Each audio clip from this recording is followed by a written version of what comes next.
Hello students, आज हम trigonometric function का एक बहुत इंटरेस्टिंग टॉपिक स्टार्ट करेंगे। ये टॉपिक किसी भी हेडिंग के अंडर नहीं आता, लेकिन हाँ, ये जो एनालिसिस हम करने जा रहे हैं ये बहुत सारे इंपॉर्टेंट कॉन्सेप्ट्स में एज अ बेसिक कंसिडर किया जाता है। ठीक है, फॉर्म अगर आप ध्यान से देखो तो ये फॉर्म ही आइडेंटिफाई करनी होती है हमें। यहाँ पे फॉर्म है a sin x plus b minus cos x.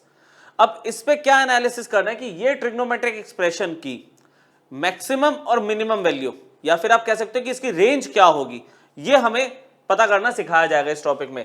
तो मैं आपको स्टार्ट करता हूं किस तरह से इसको हम डील करेंगे।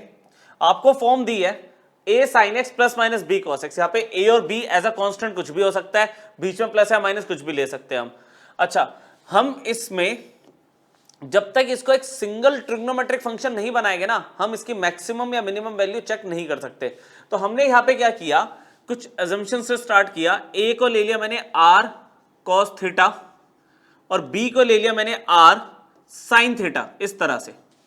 तो मेरे पास y की वैल्यू क्या ट्रांसफॉर्म होकर आएगी, a की जगह मैंने रख दिया r cos थीटा। अच्छा, आपका sin x तो sin x ही रहेगा, फिर प्लस माइनस b की जगह मैंने रखा r sin थीटा, आप रखोगे r sin थीटा, और cos x आपका cos x ही रहेगा। ये समझ आया? मैंने a की जगह रखा r cos थीटा, b की जगह रखा r sin थीटा। इसमें r आपको कॉमन आ रहा है, r कॉमन ले लिया और ये हो गया sin x cos theta plus minus cos x sin theta. सिर्फ मैंने आगे पीछे करके लिख दिया दोनों को। ये फॉर्मूला किसका बंद हो रहा है, sin a cos b plus cos a sin b। sin a plus b होता है, sin a cos b minus cos a sin b, sin a minus b होता है। तो इसको मैं a की बार काम करता हूं, इसको मैं लिख देता हूं r sin x plus minus theta. a की बार इस तरह से लिख दिया y। ठीक है, थीटा एक बार सही से बना देते हैं, प्लस माइनस थीटा। ये y का एक्सप्रेशन आ गया। अब देखो, इसके बारे में आप जानते हो सिंस जो आपका साइन थीटा है वो किसको बिलोंग करता है, साइन थीटा की रेंज पता है ना, -1 से 1, -1 से 1। अब थीटा यहां पे कुछ भी हो, जैसे यहां पे थीटा की जगह आ गया x प्लस माइनस थीटा, तो भी हम इसमें क्या लिख सकते हैं कि जो साइन x प्लस थीटा आपने निकाला उसकी मिनिमम वैल्यू -1 है और मैक्सिमम वैल्यू 1 है। -1 से 1 के बीच में ही रहेगा, चाहे थीटा की जगह आप x प्लस थीटा ले लो या x प्लस माइनस थीटा ले लो, कुछ भी ले लो। अच्छा, यहां पे सिर्फ sine x plus minus theta नहीं है, r भी है साथ में। यहां पे r मैंने r मल्टीप्लाई कर दिया थ्रू आउट इन इक्वेशन में, -r, यहां पे r हो गया साइन x प्लस थीटा, यहां पे माइनस b, और ये r हो गया। ठीक है, ये पूरा क्या है, y, ये पूरा y है आपके लिए। तो यहां पर मुझे y की मिनिमम वैल्यू क्या दिख रही है, -r, और मैक्सिमम वैल्यू क्या दिख रही है, r। अब पॉइंट है कि इसमें r क्या है। आपने यहां पे जो अजम्पशन ली थी, अजम्पशन ये जो ली थी आपने कि a लिया था r cos थीटा, b लिया था r sin थीटा। अगर आप इसको स्क्वेयरिंग एडिंग कर दो, अगर आप इसको स्क्वेयरिंग एडिंग कर दो तो a square plus b square equal to क्या आएगा, a square plus b square r square cos square theta plus r square sin square theta. r square common ले लिया, cos square theta plus sin square theta 1 हो गया, तो यहां पे बचा r स्क्वायर। तो r की वैल्यू क्या मिल गई आपको, under root a square plus b square. तो यहां पर वैल्यू क्या मिल जाएगी, minus under root a square plus b square, और maximum value is under root a square plus b square. तो अगर आपसे कभी कोई पूछे expression a sin x plus b minus cos x की फॉर्म में हो कि y की मैक्सिमम वैल्यू कितनी है, तो आप बोलोगे मॉड ऑफ r, या फिर आप इसमें लिख सकते हो under root a square plus b square. और अगर मिनिमम वैल्यू पूछे तो आप लिखोगे माइनस ऑफ मॉड r, मतलब minus of under root a square plus b square. ये फॉर्मेट आपको ध्यान रखना है। ये फॉर्मेट अगर आपको पता है, इसकी डेरिवेशन तो आपको ये कॉन्सेप्ट की अंडरस्टैंडिंग के लिए दी गई है, लेकिन ये आपको थोड़ी याद होना चाहिए, क्योंकि हम जो क्वेश्चंस आगे अप्लाई करेंगे, छोटा सा लेक्चर है, क्वेश्चन जो आगे हम अप्लाई करेंगे उसमें यही कॉन्सेप्ट यूज होने वाला है। ठीक है, बस इक्वेशन को इस फॉर्म में बनाना पड़ता है कई बार। तो पहला क्वेश्चन तो देखो इजी होगा, बहुत बेसिक क्वेश्चन से स्टार्ट कर रहे हैं। आपको एक एक्सप्रेशन दे दिया F X equal to 3 sin x plus 4 cos x plus 5, कह रहा है मैक्सिमम और मिनिमम वैल्यू बताओ ऑफ द गिवन फंक्शन। तो देखो हमने जो पीछे पढ़ा है y is equal to a sine X plus minus b cos X वाली फॉर्म, तो इस फंक्शन का तो सिर्फ यही वाला पार्ट मैच हो रहा है, तो हम एक काम करते हैं इसकी मैक्सिमम और इसकी मिनिमम वैल्यू निकाल लेते हैं। ठीक है, हमने यहां पे क्या देखा है कि भाई अगर a sine X plus minus b cos x हो तो उसकी मिनिमम वैल्यू कितनी है, minus under root A square plus B square, और मैक्सिमम वैल्यू कितनी है, ये तो अभी हम पीछे पढ़ के आए, बस यही याद रखना आपको, ये हमने पीछे पढ़ा था अभी। ठीक है, चलो अब मेरे पास क्वेश्चन का ये वाला पार्ट कंसिडर किया मैंने, यहां पे मैं लिख देता हूं कंसिडर कर रहे हैं, अभी हम पूरा फंक्शन नहीं ले रहे। ठीक है, हमने यहां पे कंसिडर किया 3 sin x और प्लस 4 cos x, तो इस बेसिस पे a कितना है 3, b कितना है +4, तो यहां पर क्या आएगा माइनस में under root 3 square plus 4 square, और यहां आएगा under root 3 square plus 4 square. ये वैल्यू कितनी आ गई, माइनस में 5, 3 स्क्वायर प्लस 4 स्क्वायर आपका कितना हो गया 25, 25 का स्क्वायर रूट 5 हो गया, माइनस 5 आ गया, यहां पे कितना आ गया 3 sin x plus 4 cos x, यहां पे लेस देन वैल्यू आ गई 5।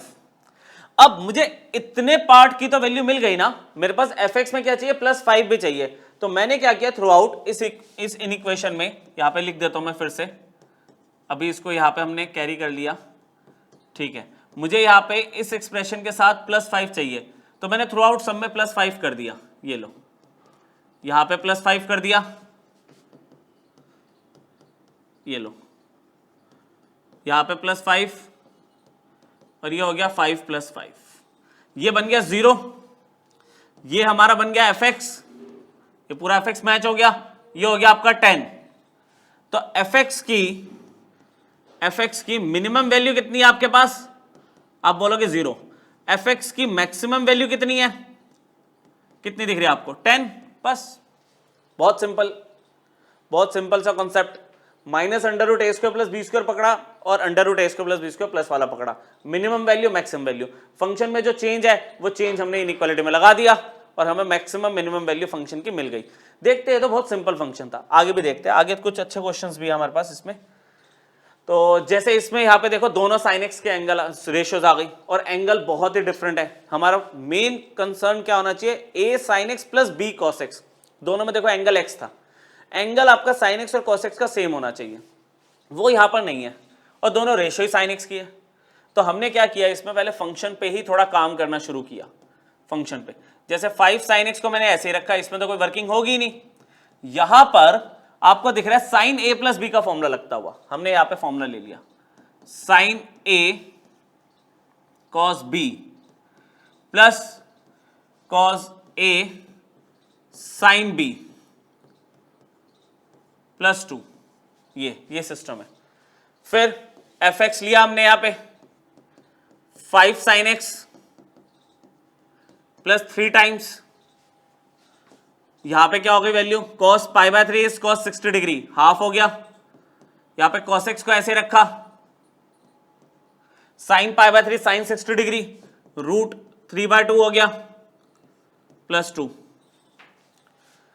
अब इसको थोड़ा सा सिंप्लीफाई और अगर हम करें तो और क्लैरिटी आपको मिलेगी इसमें, ये हो गया 3/2 sin x और ये हो गया 3√3/2 cos x +2, नो चेंज, 2 में कोई चेंज नहीं होगा। यहां पे sin x वाली 2 टर्म हो गई, इनका अगर मैं एलसीएम ले लूं तो ये हो जाएगा 13/2 sin x, यहां पे आ रहा है 3√3/2 cos x और +2। तो देखो अब जाके हमें पिछले क्वेश्चन की तरह वाली फॉर्म मिल गई, ये a sin x plus b cos x, पहले इसका मैक्सिमम मिनिमम वैल्यू निकाल लो। ठीक है, मैं यहां पे काम कर लेता हूं ना, under root A square plus B square calculate कर लेता हूं, बस पूरी जगह यूज करने से अच्छा कितना होगा 13/2, a आपका 13/2 है और ये आपके पास है 3√3/2 का होल स्क्वायर, इसको अगर सॉल्व करें हम तो कितना मिल रहा है 169/4 और ये कितना आ रहा है 27, है ना 27/4 which is equal to √196/4। LCM लेके आप ऐड करो, 196/4 है, 196 को 4 से डिवाइड किया 49 आ रहा है, स्क्वायर रूट ऑफ 49, तो वैल्यू आ गई 7। मतलब इस एक्सप्रेशन की जो √a² + b² वैल्यू थी वो 7 आ गई।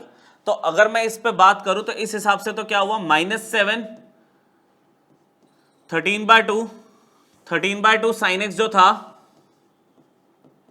और 3√3/2 cos x जो था, इसकी मिनिमम वैल्यू -7, मैक्सिमम वैल्यू 7 है। मानते हो? मिनिमम वैल्यू -7, मैक्सिमम वैल्यू 7 है, वही -√a² + b², √a² + b², पहले निकाल के रख लिया ना। अच्छा, फंक्शन में क्या चेंज है, माइनस है, 2 और मांग रहा है प्लस में, तो हमने 2 प्लस कर दिया दोनों तरफ, इधर भी। अच्छा, मेन फंक्शन में तो करोगे, इनइक्वालिटी में जो चेंज करते हैं वो थ्रू आउट करना पड़ता है हमें, है ना, तभी इनइक्वालिटी सेम रहती है। तो हमने यहाँ पे क्या किया, इधर भी 2 ऐड कर दिया, तो ये तो बन गया -5। ये पूरा क्या है, fx है, ठीक है भाई, fx आ गया, और ये क्या हो गया, 9 हो गया। इस बार मिनिमम वैल्यू पूछे तो -5, मैक्सिमम वैल्यू पूछे तो 9, रेंज पूछे, रेंज, तो रेंज क्या है, कैसे लिखोगे, -5 closed interval till 9 closed interval, ये आपकी रेंज है फंक्शन की, समझे। तो ट्रिग्नोमेट्रिक फंक्शन का अगर sin x cos x के टर्म में एक्सप्रेशन दिखता आपको, जिसे आप a sin x ± b cos x की फॉर्म में एक्सप्रेस कर सकते हो, तो इस तरह से मैक्सिमम मिनिमम वैल्यू या फिर रेंज निकाली जा सकती है। और भी क्वेश्चन देखते हैं थोड़े से और। अच्छा, इसको करने के देखो 2 तरीके हैं बच्चों, क्योंकि देखो यहां पे ध्यान से देखो, यहां पर ना ये a sin x + b cos x दिया हुआ है, यहां पर भी a sin x + b cos x दिया हुआ है, लेकिन ये 2 एक्सप्रेशन आ गए मल्टीप्लिकेशन में। तो इसका ये भी तरीका वैलिड है कि आप इसकी मैक्सिमम मिनिमम वैल्यू निकाल लो, इसकी मैक्सिमम मिनिमम वैल्यू निकाल लो, और उनको मल्टीप्लाई करके काम खत्म करो। मैं दोनों तरीके से बताता हूं, एक जो सबसे बेसिक तरीका है पहले वही उठाते हैं, सॉल्यूशन। मैक्सिमम वैल्यू पूछिए, इसमें सिर्फ मैंने कंसिडर किया गिवन एक्सप्रेशन को। गिवन एक्सप्रेशन है 5 sin x माइनस में 12 cos x multiplied by 5 cos x plus 12 sin x, ये मेरे पास गिवन एक्सप्रेशन है। मल्टीप्लाई किया तो ये हो गया 25 sin x into cos x, ठीक है। इसको इससे मल्टीप्लाई किया 60 sin स्क्वायर x हो गया, ठीक है। इसको इससे मल्टीप्लाई किया -60 cos स्क्वायर x हो गया, प्लस नहीं माइनस आएगा, -144 sin x और cos x हो गया। मतलब नॉर्मली ब्रैकेट खोले, आप फटाफट स्पीड से कर सकते थे। यहां 25 sin x cos x और -144 sin x cos x कितना हो गया, माइनस में 119 sin x into cos x। अच्छा, यहां पे मैंने 60 कॉमन ले लिया, तो ये बन गया sin स्क्वायर x माइनस में cos स्क्वायर x। देखो ये थोड़ा सा ना फॉर्मूला में चेंज हो सकते हैं। कैसे चेंज हो सकते हैं, अगर मैं इस फंक्शन को यहां पे इस पर्टिकुलर टर्म को 2 से डिवाइड 2 से मल्टीप्लाई कर दूं ऐसे, तो ये sin 2x का फॉर्मूला बनता हुआ दिख रहा है आपको, sin 2x। इसमें अगर मैं माइनस कॉमन ले लूं तो ये बन जाएगा cos स्क्वायर x माइनस में sin स्क्वायर x, तो ये आपका cos 2x का फॉर्मूला बन जाएगा। तो फाइनली लिख देता हूं मैं -119/2, ये बन गया sin 2x और ये बन गया आपका cos 2x। तो अल्टीमेटली देखना क्या ये आपका a sin x + b cos x से मैच हो गया, बिल्कुल मैच हो गया। अब इसकी मैक्सिमम वैल्यू बतानी है तो थोड़ी सी कैलकुलेशन करनी पड़ेगी इसमें। मतलब a की अगर मैं बात करूं तो -119/2 है, और b की अगर मैं बात करूं तो -60 है। तो हमने क्या किया, इसकी मैक्सिमम वैल्यू निकालनी है, ठीक है। मैक्सिमम वैल्यू की अगर बात करूं तो सिर्फ पता ही है √a² + b² है। मतलब देखो पूरे एक्सप्रेशन को मैंने क्या किया, उसी फॉर्म में एक्सप्रेस कर दिया जिसकी मैक्सिमम और मिनिमम वैल्यू के बारे में हम जानते हैं। तो मैक्सिमम वैल्यू कितनी है इसकी, √a² + b²।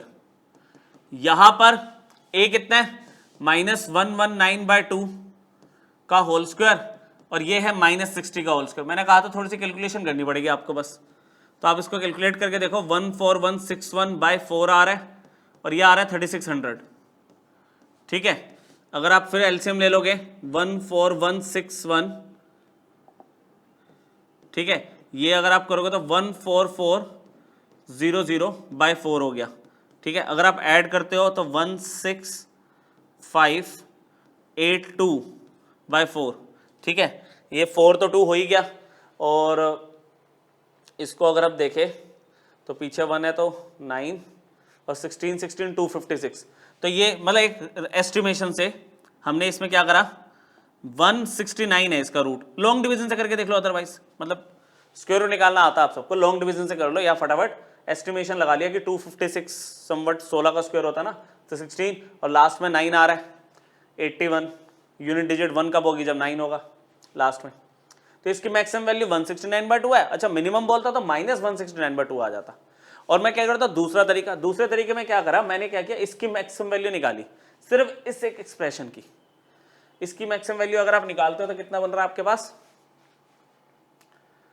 169, 13 है ना, 13 है आपके पास अंडर रूट, और इसका भी 13 हो रहा है। तो मल्टीप्लाई करने पे नहीं, मतलब वो उससे दिक्कत आएगी। आप इसी मेथड से करो, छोड़ो मल्टीप्लिकेशन में। वही है कि डिवाइड बाय 2 आपको प्रॉब्लम करेगा, वो रह जाएगा, क्योंकि इसकी वैल्यू 13 आ रही है, इसकी भी 13 आ रही है मैक्सिमम वैल्यू, है ना। तो 169 तो आ जाएगा, बट 2 रह जाएगा।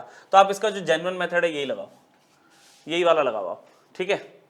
2 मिनट लगेंगे हार्डली, पर मैच हो गया तो उसके बाद तो फॉर्मूला आपको पता ही, under root A square plus B square, यार ना। दूसरी अप्रोच छोड़ो, मल्टीप्लिकेशन में नहीं चलेगी वो।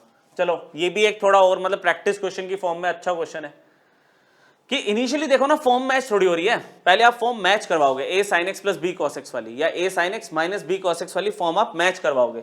तो अगर मैं मैच करवाने की बात करूं तो हमारे पास ट्रिग्नोमेट्री के फॉर्मूले है, साइन स्क्वायर x, इतनी ट्रिगो हमने पढ़ ली। अब हमें पता है कि भाई साइन स्क्वायर x का क्या होगा, 1 माइनस में cos 2x/2। मैंने क्या कहा था, बहुत जगह यूज होगा ये फॉर्मूला, बहुत जगह।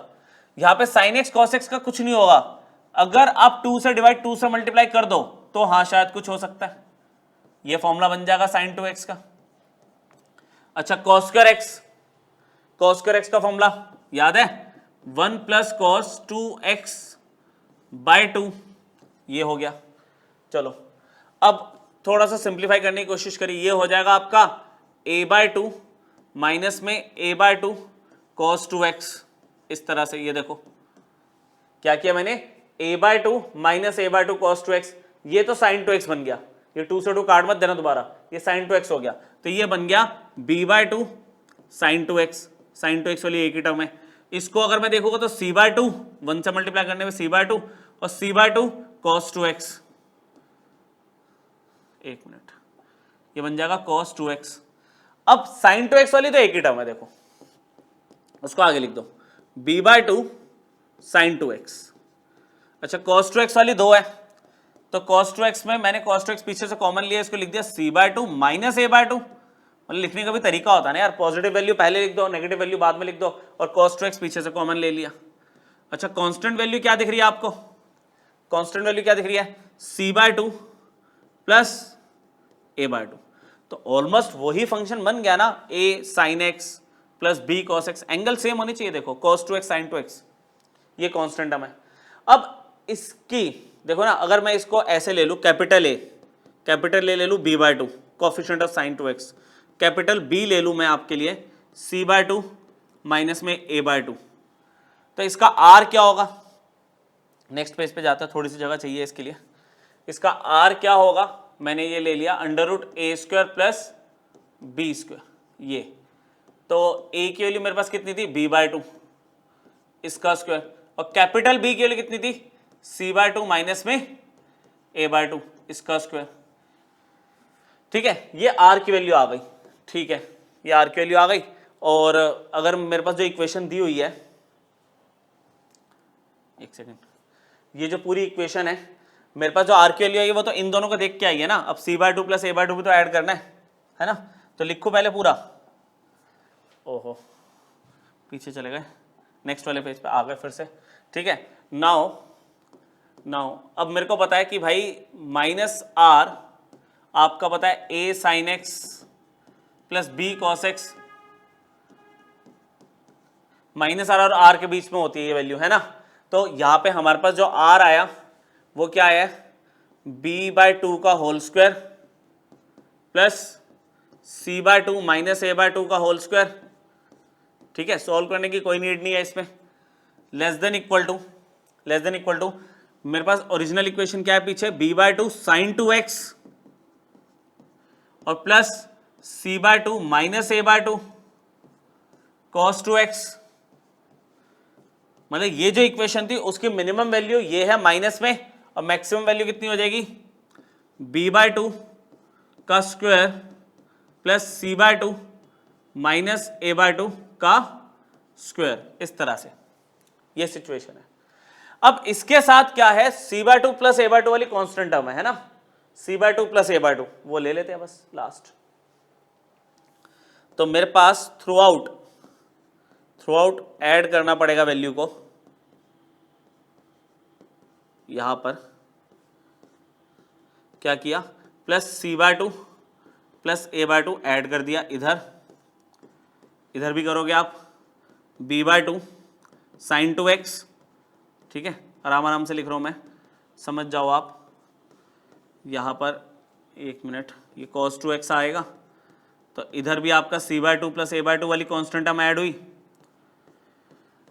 फाइनली इधर भी ऐड हो जाएगी आपके पास। लो,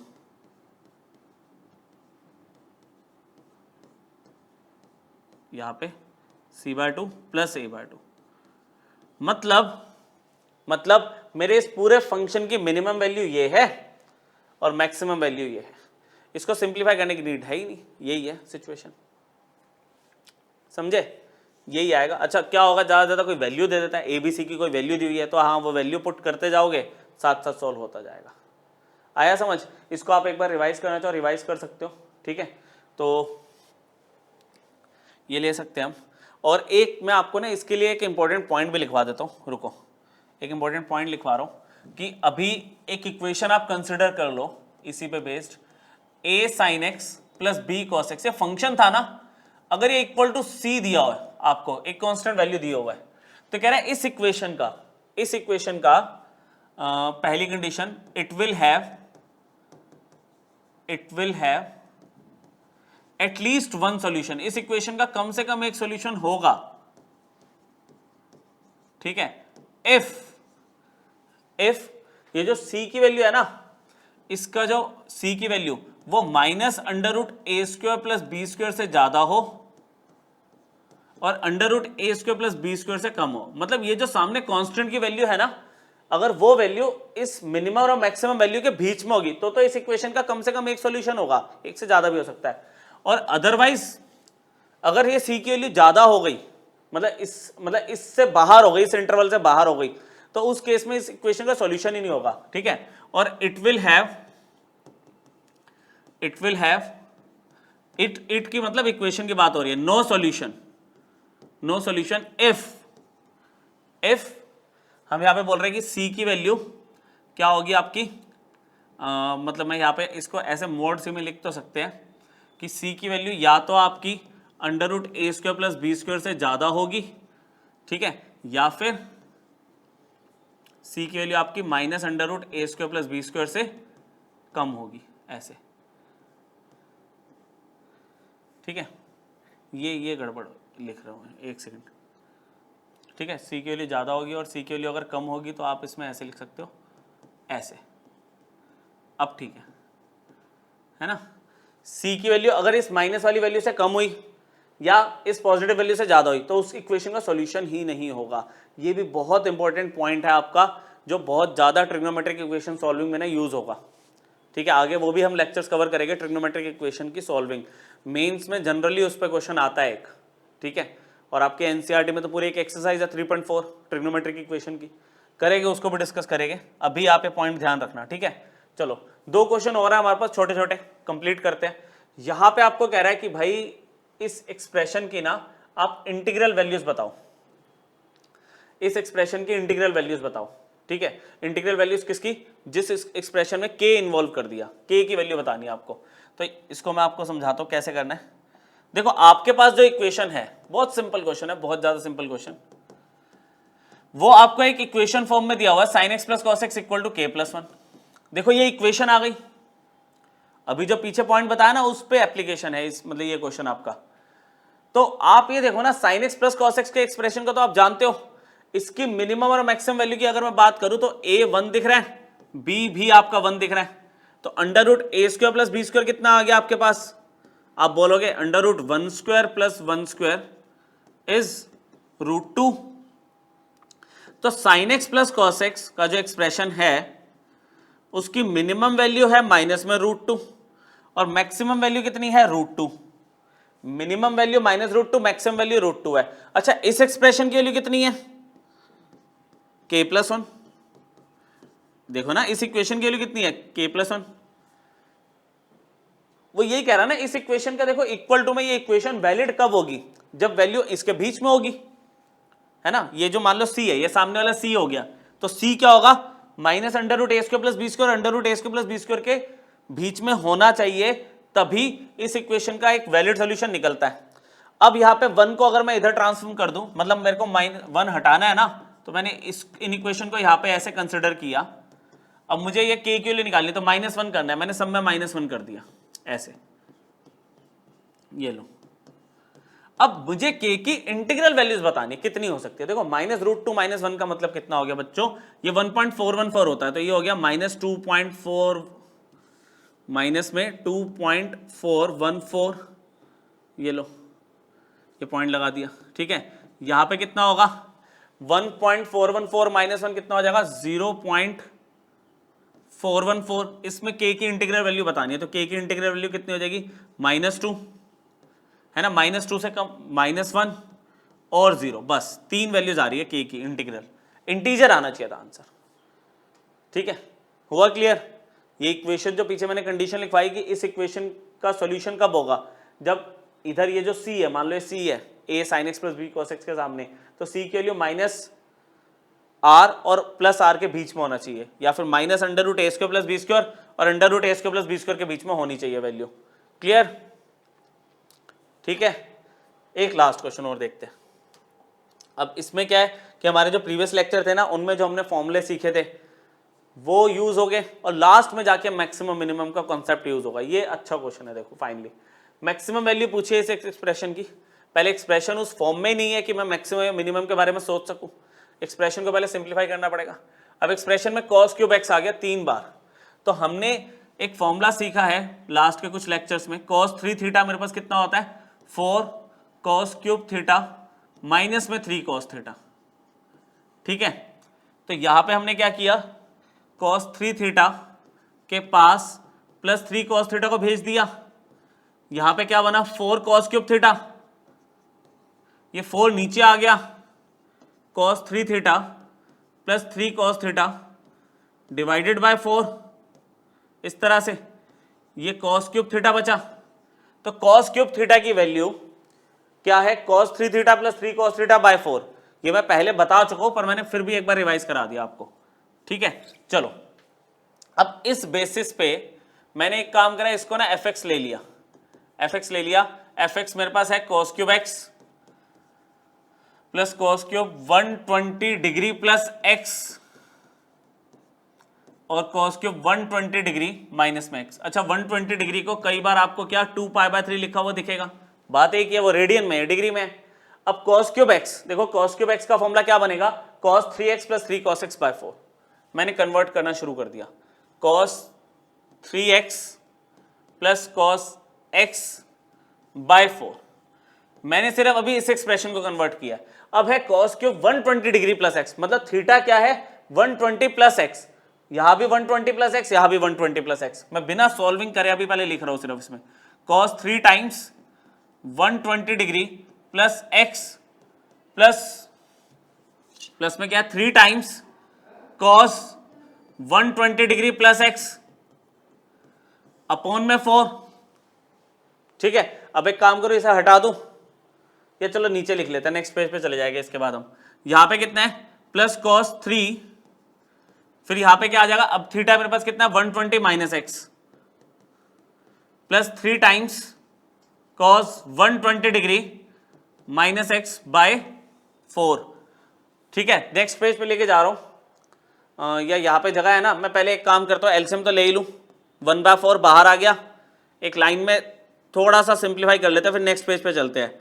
cos 3x plus 3 cos x, ठीक है, cos 3x plus 3 cos x हो गया, यहाँ पे गड़बड़ हो गई, ठीक है, आप नोटिस कर चुके होंगे, इसको मैं सही कर देता हूँ, यहाँ पे 3 cos x है, टाइमली बच गए, ये तो आगे जाके दिक्कत आती, ठीक है। यहाँ पे क्या हो जाएगा, cos 3 से मल्टीप्लाई किया 360 डिग्री प्लस 3x, ठीक है, एंगल में तो ये 3 मल्टीप्लाई हो जाएगा ना, यहाँ पे जो गलती हुई पता चल गई ना, cos 3x plus 3 cos x है, ठीक है, करेक्ट कर लिया टाइमली, ये सही है, इसमें कुछ भी नहीं होगा, ये ऐसे ही रहेगा 3, क्योंकि बाहर है, एंगल 120 डिग्री प्लस x ही रहेगा इसमें। फिर आगे क्या होगा, cos 3 अंदर मल्टीप्लाई हुआ, ठीक है, cos ये कितना हो जाएगा 360 डिग्री माइनस में 3x, एक बार आप देख लो, 360 डिग्री माइनस 3x, और ये सेम रहेगा plus 3 times cos 120 degree minus में x। अब देखो बच्चों, पूरा हम नेक्स्ट पेज पे लेके जाने वाले हैं, बहुत ध्यान से करना पड़ेगा। दो चीजों को पहले इतना लिखते हैं, फिर दो चीजों को वापस आगे देखते हैं जरा, ठीक है, देखते हैं। मेरे पास यहाँ पे 1/4 सेम, cos 3x सेम और 3 cos x same, no change, plus अब देखो यहां पर ना cos 360 डिग्री प्लस 3x दिया हुआ है, cos 360 डिग्री प्लस 3x का मतलब क्या है, 360 डिग्री मतलब पूरे 4 क्वाड्रेंट के बाद आप इधर आ रहे हो, मतलब फर्स्ट क्वाड्रेंट में तो कोई भी रेशियो लो आप पॉजिटिव बोलोगे, और 360 डिग्री प्लस 3x का मतलब क्या है 90 इंटू 4, 360 का मतलब क्या है 90 इंटू 4, और इवन मल्टीपल में cos तो cos ही रहेगा, ऑड मल्टीपल में चेंज होता है ना, तो यहां पे क्या हो जाएगा आपका cos 3x प्लस वाला, ठीक है, मैं यहां पे लिख रहा हूं प्लस cos 3x, और जो नेक्स्ट वाली मेरे पास वैल्यू है वो है 3 into cos 120 degree plus x, इसमें कोई चेंज नहीं है। फिर आगे फिर एक बार देखना पड़ेगा हमें, यहाँ पे cos 360 degree minus 3x, 360 degree minus 3x का मतलब क्या हुआ कि भाई ये 4 क्वाड्रेंट मैंने कवर करे, लेकिन माइनस की वजह से मैं इधर आ गया, तो cos 360 degree minus theta is again plus का cos थीटा। कैसे, क्योंकि फोर्थ क्वाड्रेंट में ASTC cos पॉजिटिव होता है। अच्छा, फिर चेंज होगा नहीं होगा cos साइन में, ये 4 इंटू 90 है, जब इवन मल्टीपल है 90 का तो चेंज नहीं होता, तो ये फिर से cos 3x आ जाएगा, ये फिर से cos 3x आ जाएगा, तो cos 3x ले लिया, यहाँ पे अगेन cos 3x बन गया, और आगे वाली टर्म तो सेम है, 3 टाइम्स cos 120 डिग्री माइनस में x, ब्रैकेट क्लोज्ड। चलो अब थोड़ी सी बात रह गई सॉल्विंग की, मैक्सिमम मिनिमम वैल्यू निकालनी है बच्चों, भूल मत जाना। cos 3x plus cos 3x कितने हो गए भाई, 3 हो गए, 3 टाइम्स cos 3x। अच्छा जी, फिर एक 3 cos x है, cos x एक ही है, फिर एक 3 times cos 120 degree plus x है, और एक है 3 टाइम्स cos 120 डिग्री माइनस में x। समझ आ रहा है, 3 पूरे में से कॉमन आ रहा है, कॉमन ले लिया हमने, लो 3/4, यहां पे बचा cos 3x, यहां पे बचा सिर्फ cos x, और यहां बचा cos 120 डिग्री प्लस x, और यहां बचा cos 120 डिग्री माइनस में x। देखो सारे फॉर्मूले आपको याद होने चाहिए, शुरू में जो पढ़े थे, बीच में जो पढ़े, वो सब देखो कहीं ना कहीं एक साथ आ जाते हैं सामने। जैसे यहां पे अब मेरे को दिख रहा है cos c plus cos d का फॉर्मूला लगता हुआ, लगा रहा हूं मैं फॉर्मूला, ध्यान से देखना, cos c plus cos d में क्या होता है, 2 cos c plus d by 2, मतलब 3x plus x 4x, 4x bye 2 कितना हो गया, 2x हो गया। फिर cos c minus d by 2, 3x minus x कितना हुआ, 2x, 2x बाय 2 x हो गया, यहां तक ठीक है। ये क्या दिख रहा है, cos a plus b plus cos a minus b, cos a plus b plus cos a minus b क्या होता है, आप लिखोगे 2 cos a cos b, 2 cos 120 degree और cos x हो गया, ये लो। अब cos 120 डिग्री देखो, अगर आप शुरू से पढ़ते आ रहे हो तो cos 120 डिग्री की वैल्यू याद हो गई होगी आपको, -½ होती है, लेकिन फिर भी चलो एक बार आपके लिए cos 120 डिग्री, जिनको आता है फटाफट आगे बढ़ जाओ, 1 इंटू 90 प्लस 30 डिग्री लिख दिया मैंने, ठीक है बच्चों। यहाँ पे ऑड मल्टीपल है 90 का, तो चेंज तो होना ही है, साइन 30 डिग्री आ गया, 120 सेकंड क्वाड्रेंट है, सेकंड क्वाड्रेंट में कॉस तो नेगेटिव होता है, तो माइनस हाफ आ गई वैल्यू, माइनस हाफ। तो कॉस 120 डिग्री में यहाँ पे वैल्यू ले रहा हूँ माइनस हाफ। देखते हैं आगे, 2 cos 2x और यहाँ पे cos x चल रहा है, ठीक है ना। एक बार इसको मैं क्रॉस चेक कर लूँ, चलो आगे देखते हैं, अभी रुको। 2 ये हो गया माइनस हाफ और ये cos x है। हाँ तो फिर इसको लगाने का ना फ़ायदा नहीं है, इसको जो मैंने फॉर्मूला लगाया ना इसको मत लगाओ, बेनिफिट देखो होने वाला है। इसको मैंने cos c plus cos d का लगाया, मत लगाओ, आपको बेनिफिट होगा, यही से होगा। ये देखो, इसको मैंने रखा cos 3x same, cos x same, और मैंने सिर्फ इधर फॉर्मूला लगाया cos a plus B cos a minus B का, क्योंकि करने के बाद पता चला कि भाई ये 2 से 2 कैंसिल हो रहा है, तो ये माइनस cos x बचेगा, प्लस cos x से खत्म हो गया, ये वैल्यू तो खत्म हो गई है ना। कर दो, एक पेज और यूज कर लेते हैं, छोटा सा ही बचा हिसाब किताब। 3/4 बचा क्या, cos 3x plus cos x और माइनस में cos x बचा, ये वैल्यू तो गई, 3/4 cos 3x रह गया। कह रहा था मैक्सिमम वैल्यू बताओ आप इस एक्सप्रेशन की, बहुत बड़ा जो एक्सप्रेशन था सिंप्लीफाई होके ये आ गया। तो cos 3x के बारे में जानते हो क्या आप बोलोगे सिंस आपके पास cos 3x की मिनिमम वैल्यू -1 है और मैक्सिमम वैल्यू 1 है, 3/4 से मल्टीप्लाई कर दिया मैंने, ऐसे पूरे को मैंने 3/4 से मल्टीप्लाई कर दिया। तो यहां पर इसकी मिनिमम वैल्यू फंक्शन की -3/4 है और मैक्सिमम वैल्यू कितनी है, +3/4। तो मैं यहां पे लिख देता हूं, उसने मेरे से पूछा तो सिर्फ मैक्सिमम है, पर हमें दोनों दिख रही है। Minimum value is -3/4 and maximum value of the given function is plus का 3/4। आपको बोला था काफी इंटरेस्टिंग टॉपिक है, एक ही चीज समझी उसी को पूरे लेक्चर में अप्लाई करा, छोटा सा लेक्चर था, एक बार प्रैक्टिस कर लेना। ज्यादा क्वेश्चन आपको इसके नहीं दिखते, लेकिन ये एज अ कॉन्सेप्ट मैं आपको बता रहा हूं, बहुत सारे जो हायर लेवल क्वेश्चन है उसमें एज अ कॉन्सेप्ट ये एक पॉइंट की तरह यूज हो जाएगा, तो आपको ये आना चाहिए, ठीक है। चलो नेक्स्ट क्लास में मिलते हैं और थोड़े से बड़े वाले टॉपिक अब आगे कवर करेंगे, जैसे कि ट्रिग्नोमेट्रिक इक्वेशन है, फिर प्रॉपर्टीज ऑफ ट्राइंगल है, तो वो कवर करेंगे। Thank you.